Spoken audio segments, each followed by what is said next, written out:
What a special treat we've got for everybody right now, because joining us here on the show, two like very famous comedians, movie stars, television stars, and most importantly, of course, because the movies are cool, the Netflix specials are cool, but let's be real. The most important thing is the podcast that these two guys do, sponsored by our show sponsor, the King of Sportsbooks, BetMGM. That podcast is anything better. I listened to it this morning while I was working out, humble brag, and laughed quite a bit. I agree, by the way. The Buffalo Bills fan that was crying after the Bills lost to the Chiefs, that is the reason why countries get invaded. I think we should kind of watch our backs here, the United States of America. So joining us right now on the show, Bill Burr and Paul Virzi, and we are very happy to welcome them in here to You Better You Bet to talk some Super Bowl and to shoot the shit with us here on You Better You Bet. Bill and Paul, thanks for joining us. Nick Kostos, Ken Barkley. I guess, Bill, we'll start with you. How's it going?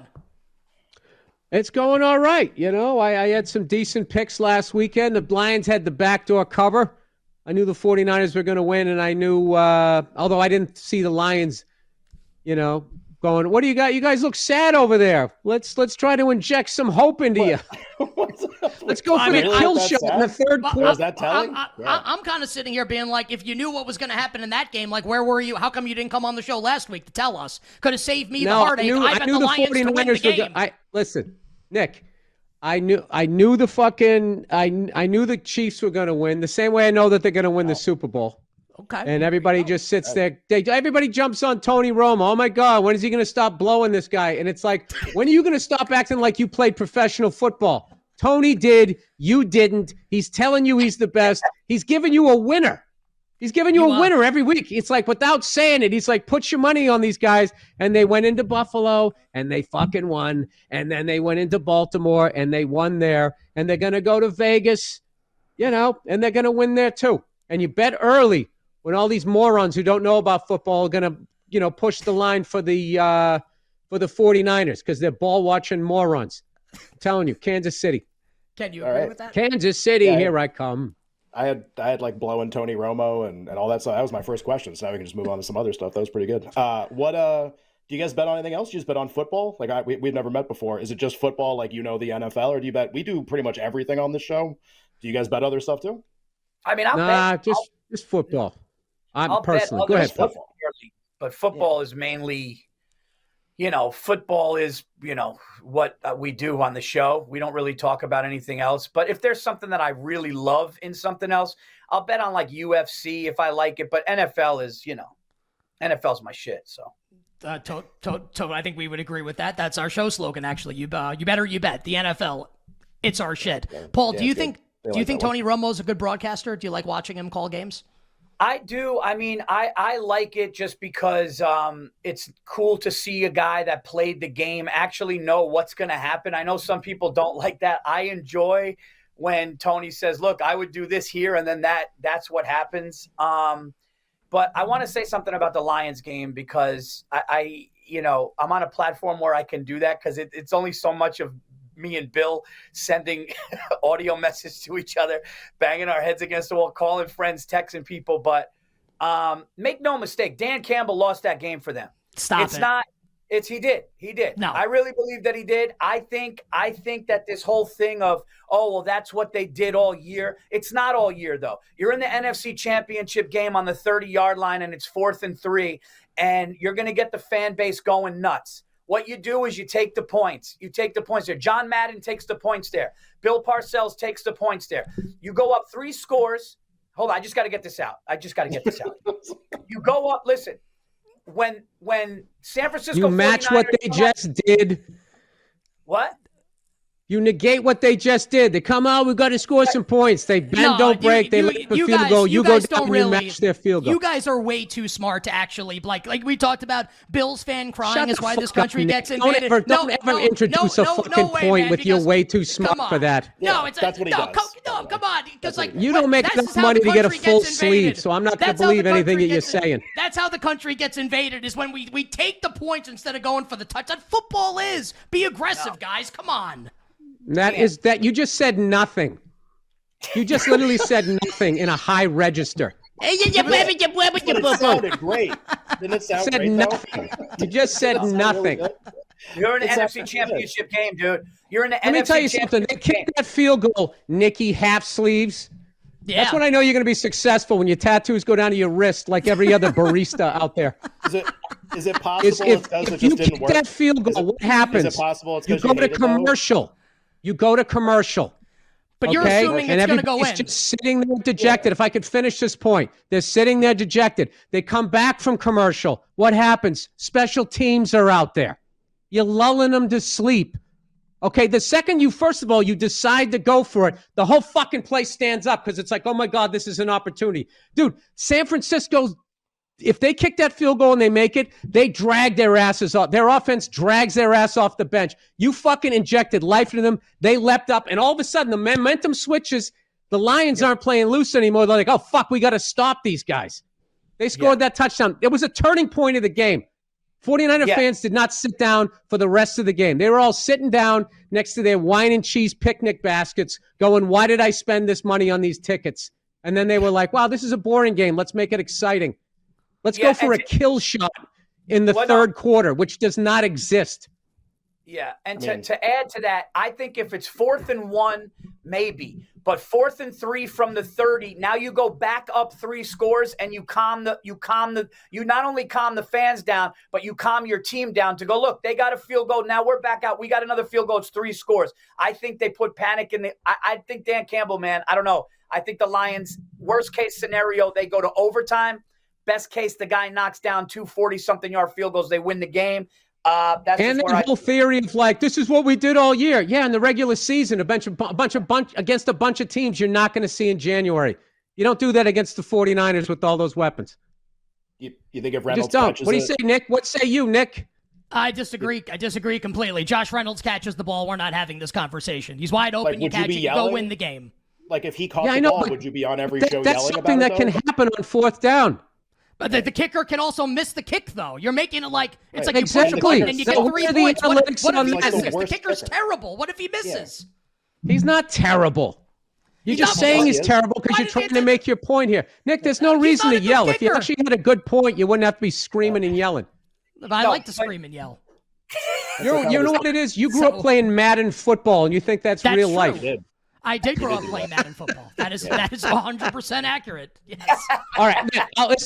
Listen, the guy should have caught the ball. He didn't. All right. But I think the odds of missing that field goal versus something bad happening, like them stopping you on a run, stringing the thing out, bad snap. There's so many things that can go wrong. If everybody's into analytics, like for some reason, analytics does not take into consideration momentum and psychology, like where they were. Dude, that stadium was quiet. What about the second one, Bill? What about the second one? The second field goal down by the second 4th down decision. Would you have kicked there? Or you think they were right to go for it to try and score a touchdown, down 27-24? I'm not going to judge that one. The one that I judge, and this is what I see this all the time. I see teams before the halftime are going for what they think is the kill shot. It's just the way that they've changed the rules of the game that is so pro-offense, because that gets the casual fan, which explains Taylor Swift, which everybody's so confused why they keep showing her. It's because even if they could show her 1,000 more times during the game, all of us football fans who are threatening that we wouldn't watch, they know we're not going anywhere.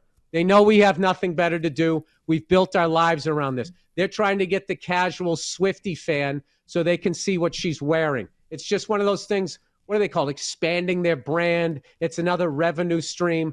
That's all they're doing. So my thing is, what it is you have your foot on their neck. You keep your foot on their neck to do this cowboy shit in January. It's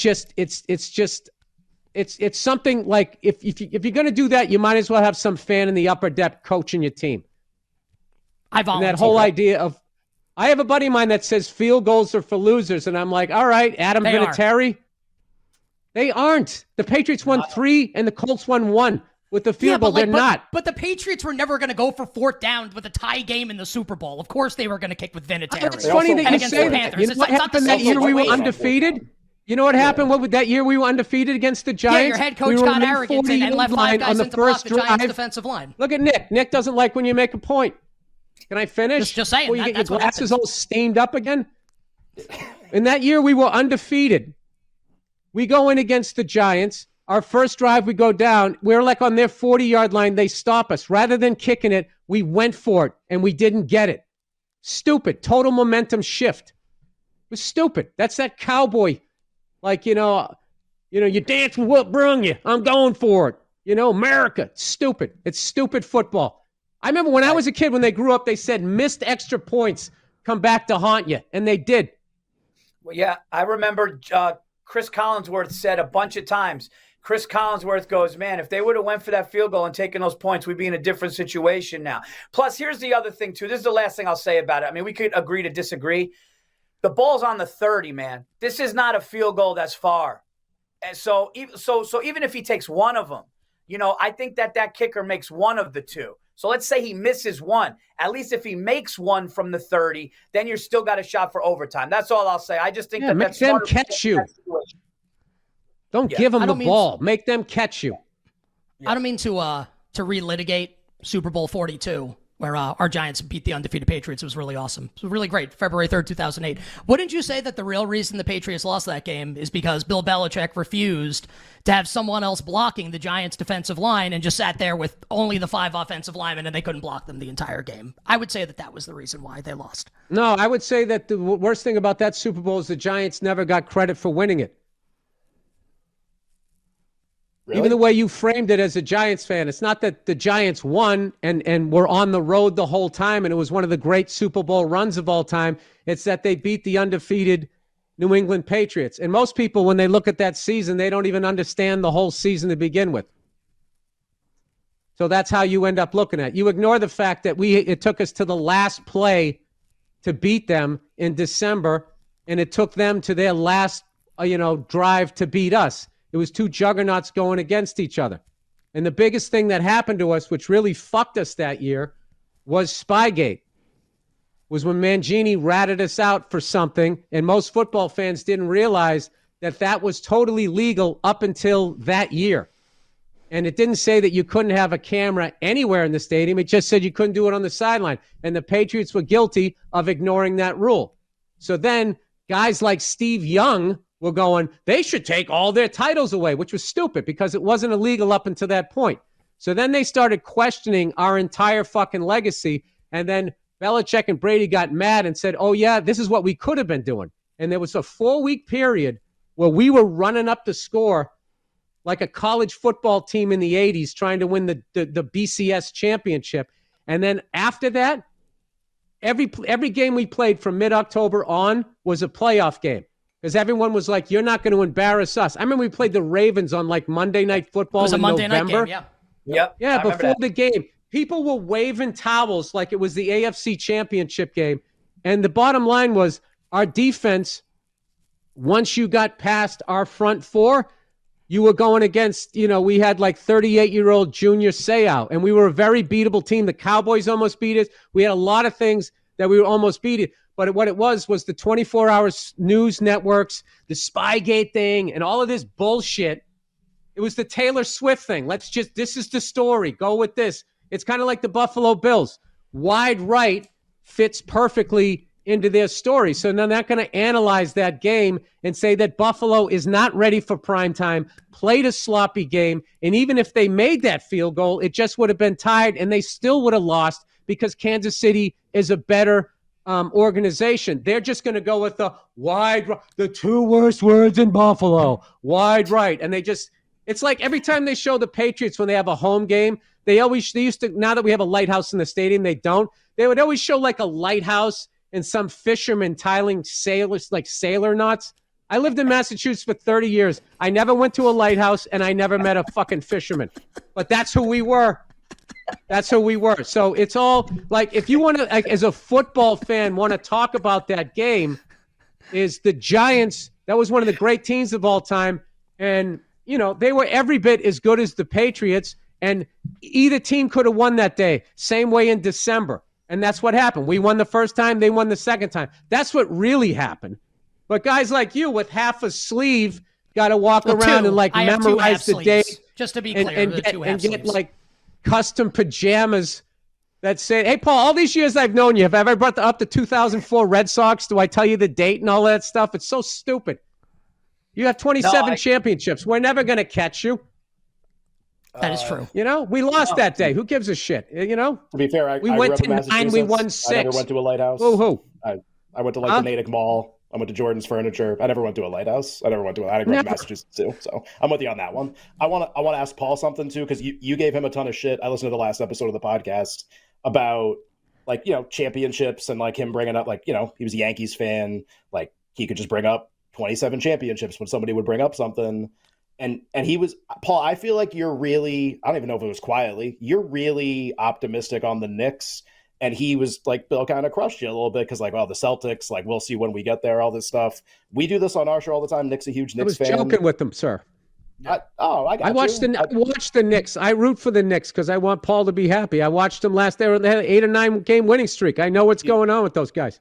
You think if they play? Who do you think wins if they play in the playoffs, though? But right the Celtics and the Knicks. Right now, I mean, I think the Celtics win. But like, I won't be mad if the Knicks win. No, the Celtics are. Look, man, Jason Tatum is as good as you get in the NBA, man. He's a dream to have on a team, and you know he's a big game player. So you know I love what Brunson's doing.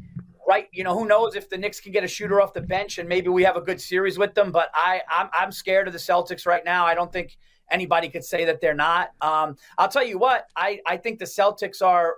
I would rather play the Milwaukee Bucks than the Celtics. So I love what the Knicks are doing, but I think the Celtics right now are the better team. But I love how the Knicks are now. I root for the Milwaukee Bucks because I didn't like that little sports reporter asking what's his face if he thought the season was a failure. You think this season's a failure? Some fucking loser sports guy. He just wanted this Adonis of a man to say that he failed, so his dick could feel a little bigger that night. Well, Giannis did kind of like, to be fair, like put him in his place a little bit there. Paul? Why don't you like Milwaukee? No, it's not that I don't like Milwaukee. It's that as a Knicks fan, or you don't think like you'd rather face them. You'd rather face Milwaukee than Boston. Why are you more confident facing Milwaukee? I think for some reason I think we match up. I think we match up with them better from what I've seen. And you know, like I said, I'm more afraid of Jason Tatum than I am of Giannis. Makes sense. Well, let's do some more Super Bowl, just because, Bill, you were saying you like the Chiefs before. Paul, are you the same way? You like Mahomes as a dog in the game? You have a strong feel for it? Everything about me says San Francisco should win the game, and everything about me also says that you can't go against Mahomes in this game. The old me, I think the old me years ago would have just went heavy on San Francisco. Bill's laughing because he knows what I mean. Yeah. Dude, every time I go against Mahomes, and believe me, I'd love to see Taylor Swift upset, crying. I'd love to see Travis Kelce and them walk down with Andy Reid. I love Andy Reid, but I love to see the Chiefs go down. I just don't see it happening. I don't see it happening. I think that Mahomes in that pressure game, in that big game, thrives in that moment. I think Andy Reid is great in that moment. Kelce finds a way in the middle to get those yards when he needs the yards. Plus, what's his name? Isaiah Pacheco reminds me of Ahmad Bradshaw, that hard runner that just like will do anything for those yards. I just feel like they have everything they need to win. And I also will say, I think the Chiefs' defensive line is underrated. Jones is great. I think the Chiefs' defense is not talked about enough because everyone's talking about Mahomes. It's going to be really hard for me. I'm not making my final decision, but right now I'm Chiefs all day. They have a Greek Karlaftis on the defensive line also, which we really like. All right, so both of you guys like the Chiefs. I kind of like the Chiefs also. Same train of thought. I don't want to lose money betting against Patrick Mahomes, Nick, and I think if I do, I'm good. Yeah. Nick, here's my question for you. Taylor Swift, does she write about a song about Travis during the relationship or after? I think it really. Ahead. Can I ask you? Let me ask you a question. Do you think like they're going to get married? Like, do you think this is going to extend for a long time? No. Then after, for sure. I would say like, let's say they get like engaged sometime after the Super Bowl. I just think his genes are way stronger than hers, which is weird because she's like a gangster business person. I was gonna say, is that true? He's just. Oh, dude, she is killing these corporate people. She's like a fucking hero of mine. She figured it all out. Right? The way that the robber barons eliminate everybody. She eliminated them and went right to the money. And they're crying about her, saying what she's doing is fucked up. She turned their game on them. So I think she's mentally stronger, but I just feel he's like a giant grizzly bear. So I don't know, man. You're just going to have a bunch of I don't know if she wants a bunch of hairy little kids. I was going to ask who you think's going to win MVP, but let me ask you this, because this has been like a big story nationally recently. It doesn't bother me at all. I kind of like it, her being at the games and them showing her constantly. Too much Taylor Swift, just enough Taylor Swift, not enough Taylor Swift in your guys' estimation at these games. I would say compared to the amount of times they showed Drake during the Raptors thing, it's like they're barely even showing her. They showed Drake more than they showed the head coach of the Raptors. And then there was that guy there, the sweetheart of a dude, the Middle Eastern guy, who the whole time, when they sucked, he went to every home and away game, and then they got good, and Drake jumped on the coattails, and all I did was show him. I think she writes a breakup song, by the way. And did you forget about me, Mr. No Special Teams? It's like a bit like... What is she? She's Alanis Morissette now? I mean, Right? Yeah. It's going to be like a... Which, but by the way, it's a great song, but I mean, Taylor Swift doesn't need to do Alanis Morissette. When you're dancing for yourself in the end zone. I think it's be real. I think he dumps her. And you get vaccinated and commercials for Pfizer. And you hang out with Patrick instead of my mother. I think... and you're still open, and I'm here to remind you. I don't think that he sits down in the shot I took to prevent COVID. We're writing the song for her. I loved that song when it came out because all dumb chicks just like to say duplicity because it made them feel smart. That's like when guys, when I was growing up, dumb guys like that Who song Eminence Front. And then finally somebody goes, what does eminence mean? Well, it means shit's fucked up. Well, they say, what is eminence front? And the answer would be, dun, dun, dun, dun, dun. The lyrics, by the way, if you want to know, are like low-key, like very dirty. Would she go down on you in the theater? I'm like, I talking about blowing this guy in a movie theater. This was like a #1 song in the 90s. Didn't marry her. 90s were fucked up, That's not the mother of your kids blowing you in a fucking AMC cinema. That was on her. And the funniest thing is say something for the honeymoon. That was about David Coulier, and I heard somebody went up to him at Caroline's Comedy Club when he was in the green room. That can't be true. No, no. Yeah. It's about Joey from Full House. Yeah, the guy from Full House. That's the guy she was singing about. And hey, don't confuse his character on TV with how he was slinging it off stage. Fair enough. Fair enough. Everywhere you go. He didn't show up with a ventriloquist. There's a girl going down the movies. When you lost out there. When Golden Eye's about to start. Down on her knees and pull down my pants. All right, this is where we've arrived. This comedian went up to him in the green room at Caroline's, and they go, "Hey, dude, is it true that Alanis Morissette is about you?" And I heard he just gave the comedian the dirtiest look and walked out. But yeah, it's about him, which is hilarious. But why wouldn't he like that? I feel like you'd wear that like a badge of honor. Like, that song's about you? I think it's kind of badass. When you played the game, you don't need to talk about it. And they've been doing it since the 90s. That's why They've I'm been a asking barista. them that since the 90s. Yeah. What about this? Travis Kelce catches a game-winning touchdown in the Super Bowl and then proposes to Taylor Swift on the field afterwards. That's you a can bet on possibility. that, right? You can bet on that? It's like 20-1 now. You would bet on it, like at a big price? Not at a big price, but I'd throw that maybe in a parlay. No, you got to best the pass line on that. He's not doing that. Who do you guys think's going to win MVP if the Chiefs win? Mahomes. They'll give it to him. No matter what Pacheco does, they'll give it to him. I got to tell you, Ken, tell them what... The amount of minutes that Pacheco eats up and the fact that you can put him out wide and he has hands like a receiver. He's like a leaner, taller, like Roger Craig, who never gets brought up enough. That guy was showing the future of what that position they wanted. Like, dude, back in the day, you throw a 4-yard pass to a running back, there was like an 80% chance he'd drop it. They just couldn't catch. And that guy came along, knees But high. he didn't run with like ferocity though, like the way Pacheco. Like Craig, I looked at, he was more What? like Thurman Thomas, both Hall What? of Famers. Don't get me wrong. Pacheco is kind of like strikes me as like special breed of that, where Roger was more not finesse, but I don't know if Roger was like quite as physical as Pacheco. But Roger's He was better. ferocious. If you don't think that guy was a ferocious runner, you got to go to NFL films. I thought Thurman Dude, that was guy- slightly you better, tackled but that both guy- Hall of Famers.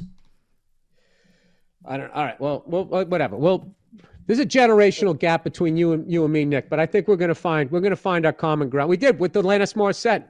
Yes. You guys both like to sing. That was it. Yeah. I love it. Can I found sell it. you on Kelsey MVP real quick? Can I sell you on, because you both don't think Kelsey's going to win, 100% right? you like can. Mahomes or Pacheco? What if I told you the fans vote for MVP? Would that change your mind? Yes. Yes. All right, well, they're 20% of the 100% it vote. would. They're 20% Because of the then I think it comes down to being cute. Yeah, I agree. Which I don't know. The two I of think them, he's- they're not exactly lookers, either one of them. They're both Oh, they're middle of the come pack on. guys. Yeah. They're Taylor middle of the Swift pack is guys. more- Listen, game recognizes Kelsey's game a here, fellas. specimen. Kelsey's a specimen. And Taylor Compared to, Swift like, is not ugly. normal I people. mean, he looks like he compared drives to, a like, garbage normal truck. Humans. Yeah. I mean, these are like 98 percentile people on Earth. I think probably compared to a lot of people. I don't know if I'm saying that. Our video producer writes Taylor Swift 6'1". Yeah, Joe she is big. Montana was a good-looking man. Joe Montana, that's a good-looking man. Okay, Travis Kelce. I'd say is the best-looking Chief they traded to the Dolphins. I would say he was the best-looking guy on there. Who? Tyreek Hill. Tyreek? What's his face? Number 10 there that they traded. I got Tyreek. two little kids. Yeah, I don't Tyreek remember the Hill. names. The guy, Tyreek Hill. Tyreek Hill was better looking than Patrick Mahomes. Oh, my God, guys. I'd have to say he was the cutest Kansas City Chief for the last 7 years, okay? All right. My heart was broken. This show I'm has just glad officially he's getting gone all off that the rails. vitamin D down there in Miami. All right. Well, guys, this was awesome. So just to get it on record here, Chiefs for both of you guys right now. If we lock these bets in, do you reserve the right to change your minds? I think I'm that locking there's a mine in. chance Paul's he's still locked. on the fence. Nick, that's Yeah, why I'm I on got the a question from you. First drive of the game, Kansas City. They get to the fucking 49ers 18. It's 4th and 2. Are you kicking the field goal or are you going up top? Well, Or in the end I zone. think that definitely go for it. Go for 20 more minutes. Listen, we established here. I'm a Madden player. Like 100%, I go for it. All right, I was And just Reed will saying. kick, too. I didn't know if that. Like, but in all I didn't know seriousness, if do it you was think a second half thing, first half. You like the whole game, so you wouldn't have a punter. And there are situations where you kick the field goal and situations where you punt. So AFC Championship game, Andy Reid goes for it very early on 4th down, and then John Harbaugh does the same thing, goes for it on 4th and 2 in his own territory. They both get the first down. So before those plays happen on Sunday, are you screaming at the TV like, why aren't you punting the ball? That you should be punting. I just here. think the downside of both of those. Here's an interesting thing. I think the downside of doing that on the road is infinitely more catastrophic than if you're a home team. I would add that to the analytics. Because if you fuck that up, your fans are still going to be with you, and they'll still get going. You can ride off of the momentum. But if you pull that move on the road, especially with the crowd that is out of the game, and there was some sweater-wearing fucking 49ers fans that were already starting to think about beating the traffic before they started going there, and you woke all of them up. So I don't know.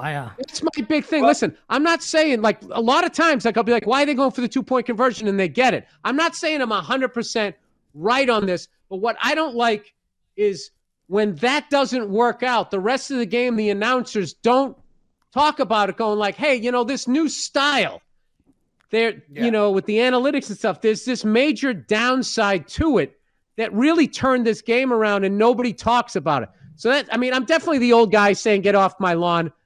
I'll give you that, Nick. But I'm not even saying I'm 100% right. Earlier, I was. No, but I don't think you're the This is old before guy. I sang with you, Nick, and fell in love with you.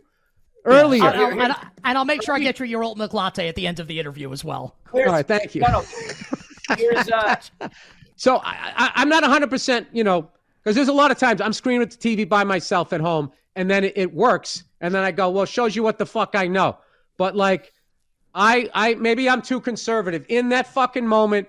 Whereas Paul was saying They went out. They scored a field goal. For you to come back down and kick a field goal and match, and then they're like, "Fuck, we got to score again. Our defense can't stop them." And there was such the risk reward to that. I didn't agree with. How about that? I think that's a fair enough point, Paul. Go ahead.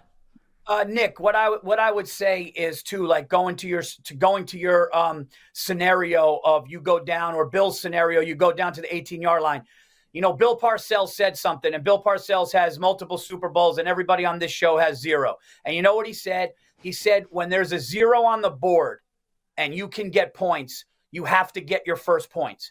So he's basically saying that if you're in the red zone and you have an opportunity to get points and you leave that opportunity with the 0, it's a huge loss. And I agree with that. I think if you're there, now listen, fourth and inches. Can I interject to ask you this? And I want you to finish, but let me just, because you were talking about, I think you guys are right, that like the league is kind of like rigged everything in favor of offenses now, right? And that wasn't the case when Parcells was coaching the Giants back in the day, winning 2 Super Bowls, right? So if it's true that the league is rigged towards offense, and on the other, so it's easy to say like, okay, great, 4th and 2 from the 18, we're going to take 3 points here. But then like, if you're facing San Francisco or like the Chiefs or the Bills or a really good offense, great, you take 3 and then they score 7 and you're down by 4. Like, I think you have to assume that the really good offenses are going to score touchdowns. No, right. Look, No. First of all, you just created this scenario that you kick 3 and then they automatically score 7. But you have to assume that they're going to score 7. Like the good offense is going to score. It is rigged against the defense. Their defense was stopping them the whole game. And their defense was playing with the lead, and their defense was playing with momentum. They went for it. They didn't get it, and that turned around. And all of a sudden, they're on their heels. 49ers had more life, and they start going through them like butter. I mean, it was like they changed uniforms at that point. Like it's so blatantly obvious to me anyways, the psychological ramifications of that decision not working out was not worth it. I would rather risk trying to kick. Now, here's the thing, too. It was still a 48-yarder. I mean, it wasn't a fucking chip shot, right? If it's on the 30, you add 10 for the end zone. Is it 8 for the 7 or 17. 8? It's 47. 17. So 47, 48-yard field goal. So it's not but I just think like psychologically, even for like the fans, they're going to cheer way more for stopping you on 4th down than a missed field goal. They're definitely going to have some life, but like you're risking turning this quiet stadium into Thunderdome, and that's what happened. There was no need to flex at the end there, Nick. I was stretching. We get it. You went to the gym. I did. Yeah, I mean, look, man, I want to get you some leg warmers for your forearms. Then you get like a tank top so we can see all the artwork, man. It ends here, man. That's all I got. Does it? Why don't you keep going? Yeah. I'm going to. This is a true story. Our first child is due in May, and I would like to get my right arm finished before my daughter is born, and my wife is giving me a lot of shit, so I don't know if I'm going to be able to or not. But my plan is at some point this year to get that. What does that cost? What does that cost if you actually go to somebody who knows what they're doing? Because you look like you have good work. I will say that. Like at least 2,000, if not probably more. So how much? So a sleeve is $4,000? Probably more. Like, and if like you go into a good place, like you want to tip, like you take care of the person, probably sleeves probably more than like a full sleeve at a guy who knows what he's doing is more than $5,000 for sure. So Travis Barker is probably walking around with like what $100,000 in $100,000 easy, and like the back, like his back alone is probably $50,000 easy. I never thought about that. Dude, I want to see that. Ooh, look at that back piece. He's got money. I want to go to Vegas with Nick, man. Or he's a fucking idiot. Nick is the type of dude where if you go to the sports book with Nick in Vegas, Nick, it would be a fun, he goes for it. Just, extra parlays, bonuses. You could see it. I would have followed Nick in the 80s, but now Nick is an emotional man. He bets on emotions. That is true. And I will say that having gone, then Ken is your guy. Well, that's not even true. Because Ken, you lose it a little bit in the book. You lose it a little bit in the book. When but Bill, you made a pass line. Do you play craps, Bill? You made a pass line reference like 10 minutes ago. I know how to play the game, but it's stupid. No, you know what I hate is if you go, okay, take me down.